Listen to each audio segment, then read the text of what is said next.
परिक्रमा मार्ग स्थित श्री कृष्ण बलराम राधा मोहन देव मंदिर में चल रही भव्य श्रीमद् भागवत कथा के चतुर्थ दिवस व्यासपीठ से स्वामी माधव नारायण चार्य महाराज ने भगवान श्री कृष्ण के जन्म की कथा सुनाई, जिसे सुनकर सभी श्रोता भक्ति में लीन हो गए, जिन्होंने श्री कृष्ण से संस्कार की सीख लेने की बात कही। उन्होंने कहा कि भगवान श्री कृष्ण स्वयं जानते थे कि वह परमात्मा है, उसके बाद भी वह अपने माता पिता के चरणों को प्रणाम करने में कभी संकोच नहीं करते थे। पहले धर्म, अर्थ, काम, मोक्ष की महत्ता पर प्रकाश डाला। साथ ही उन्होंने कहा कि जब जब धारा पर अत्याचार, दुराचार, पापाचार बढ़ा है, तब तब प्रभु का अवतार हुआ है। प्रभु का अवतार अत्याचार को समाप्त करने और धर्म की स्थापना के लिए होता है। जब धरा पर मथुरा की राजा कंस के अत्याचार अत्यधिक बढ़ रहे हैं, तब धरती की करुण पुकार सुनकर श्री हरि विष्णु ने देव की माता के अष्टम पुत्र के रूप में भगवान श्री कृष्ण ने जन्म लिया। इसी प्रकार त्रेता युग में लंकापति रावण के अत्याचारों से जब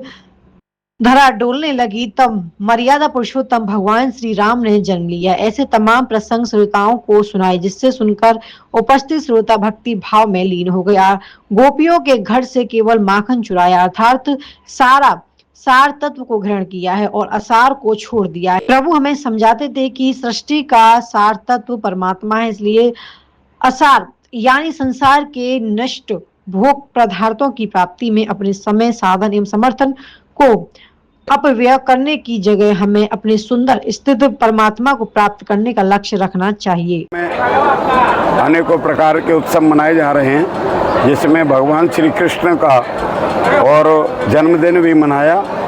आज गोवर्धन की पूजा करवाई और कल जो है सुबह गुरुदेव के उत्सव के उपलक्ष्य में वृंदावन की कल एकादशी भी है, तो एकादशी की सभी भक्तों के साथ और ये परिक्रमा लगेगी और शाम को ठाकुर जी कृष्ण और रुक्मिणी विवाह होगा, जो बड़े हर्षोल्लास के साथ और बड़े उत्साह के साथ और उत्सव मनाया जाएगा।